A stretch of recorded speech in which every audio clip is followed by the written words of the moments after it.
I served in the U.S. Army for 18 years. I did 2 combat deployments to Iraq. I served with the first ID, first tour. The second tour I did with the second ID. August 2007, I got hurt. We were doing a mission, and I got hit by an IED. I took the brunt of the IED on my side of my door. I survived the IED attack that the enemy put down.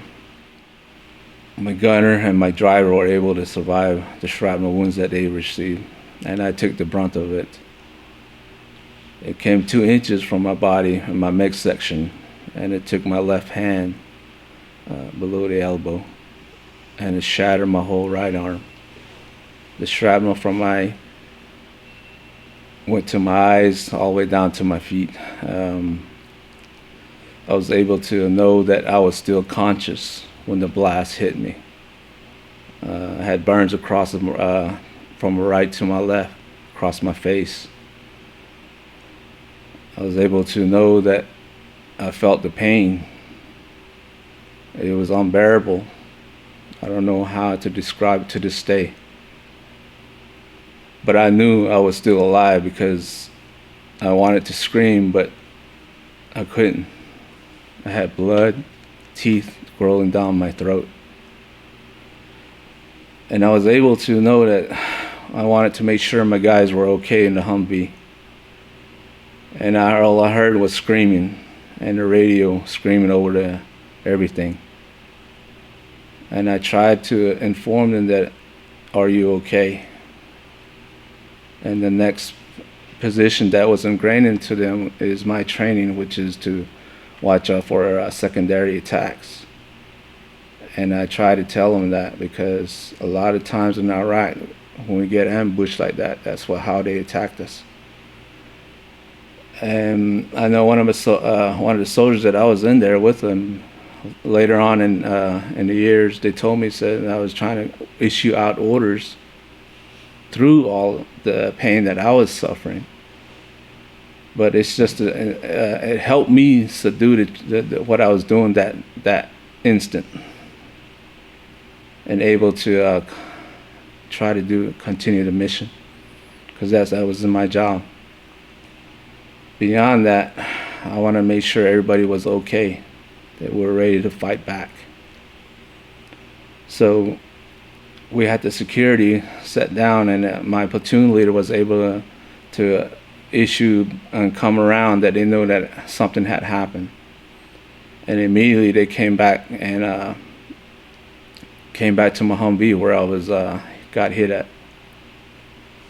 And they were able to try to get me out of the vehicle, but they couldn't because the door was all damaged and had a big hole through the up armor Humvee, and the door was about this thick, and it just shot through. And that IED was a particular kind of IED that they use, and it's called a EFP, explosive foreign projectile. It's just like a tank round. So that thing just shot through where I was sitting at, and came like 2 inches from my waist. If it did direct hit, it would have cut me in half and catastrophic my whole Humvee. But I was able to know that because I was still dealing with all what I had to do as a leader, because I was a platoon sergeant and issuing out orders and trying to secure the vehicle and try to know that we're getting attacked.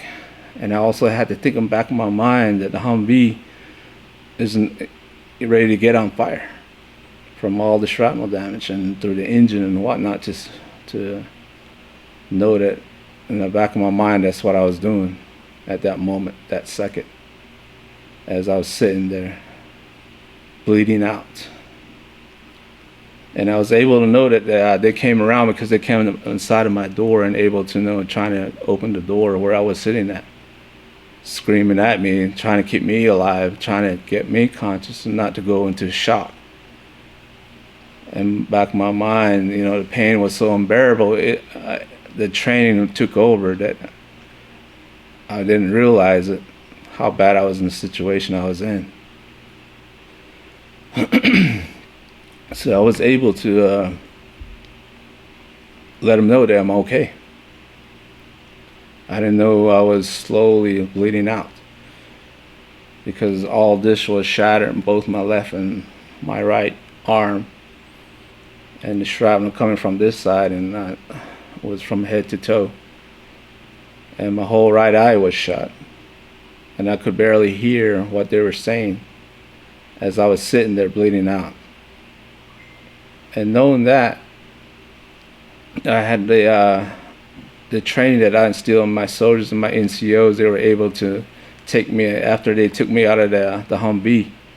As they were taking me out, my right knee got stuck in the Humvee, and through all that pain, my right knee got fractured as they were taking me off the Humvee. And I didn't feel the pain, but I knew it was there. And they were able to put a tourniquet on me, sit me up, trying to keep me awake, try to give me water. And I asked for water, they said, but the only thing they could do was just wet my lips. And that's the first aid procedure that something happened like that. But they were able to revive me at that time to know that I was still conscious. And they had their next procedure was to take me to the local MASH, which was about another 10 minutes away through the IED riddle roads. So we had to go through the back roads and not get hit the second time.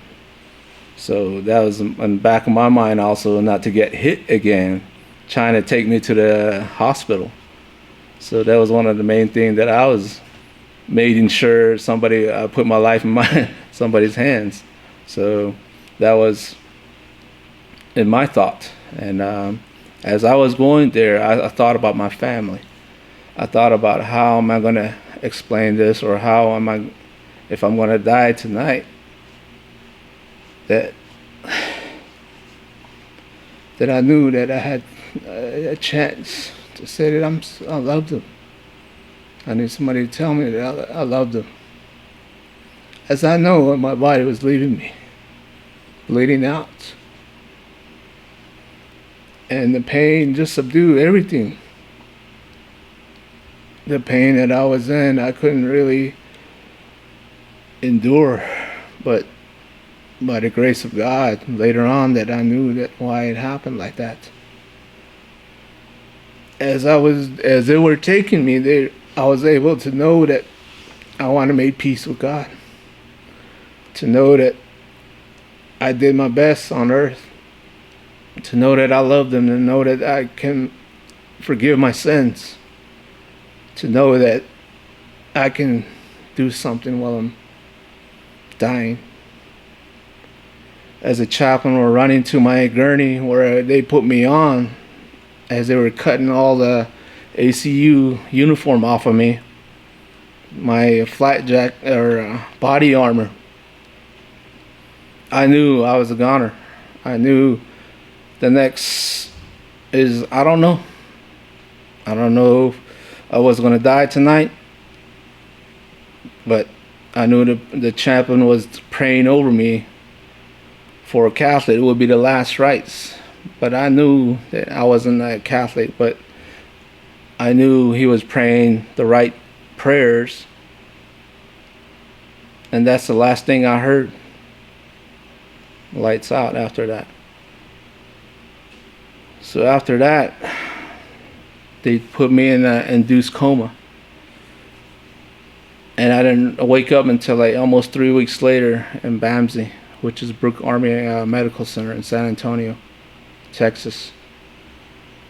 I spent a week almost, they saying they're trying to revive my body, that I couldn't breathe, through the machines that they were giving me. This is through trying to get me back to the United States to go through lawn stool and go to the United States. There was so happened that they called my ex-wife on the flight back to the United States that they had to save my eye, which is this right eye, that the shrapnel, or I don't know how many that went into inside of my face, and they wanted to save my right eye, and it almost detached from my retina, and they were trying to save it. And it so happened that there was a burn team also on that flight over, so they were in the process. I was going to Walter Reed, but at the same process, they said they're in San Antonio, they're putting up a burn center, so they were able to change flight in med flight. So that's how I ended up in San Antonio. So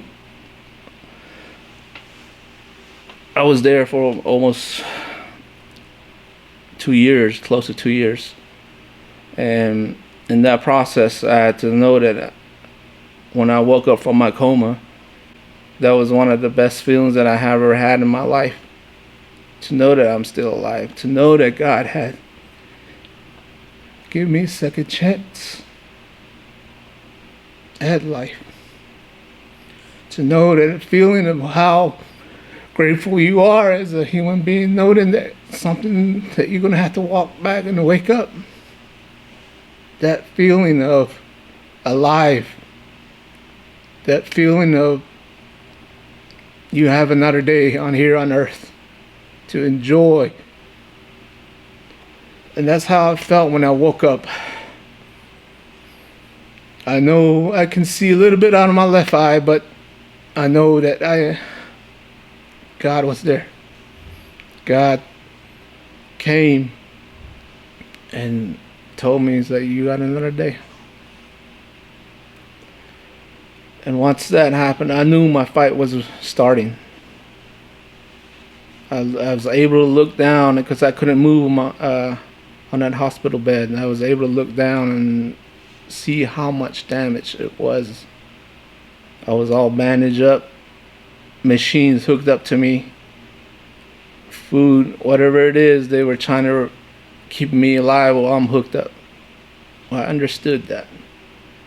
But the only thing that kept me in my mental state was to know that I'm alive. I'm grateful for that. I'm very grateful for that. I didn't care about how I looked or what are doing to keep me alive, but I knew I was alive. So there's my fight to be who I am right now, today.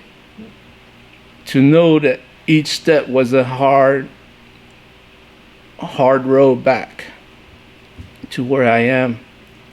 And I took that upon myself, my heart, to know that I'm going to fight. Not only for myself, but for my family. And to this day, I revere all these veterans, knowing that the pain that they carry, I'm able to know that I did that, and able to know that, like you said, pain is not a waste. It is something that God had said to me. It's a blessing. And it's tremendous affect my life for the rest of my life until the day God calls me home. I know I'm going to do the best here on earth. And I wanted to share something that I want to read from here. Pain is your friend. Pain is your ally. Pain tells you when you have been wounded badly. But you know what the best thing is about this? It tells you you're not dead. You know, it brings me back to a verse that I hold dearly, and it helps me. And it's one of my favorite scriptures, and it's from Psalms 9:17. 1,000 may fall at your side, and 1,000 at your right hand, but whatever it is shall never come near you. And that's who I am today. And God has tremendously blessed me a lot from 14 years ago. And 14 years is this year. And I hold true to that. And I want to share wherever I go to inspire and encourage other veterans and their wives. And it's an honor to come here and an honor to be among these heroes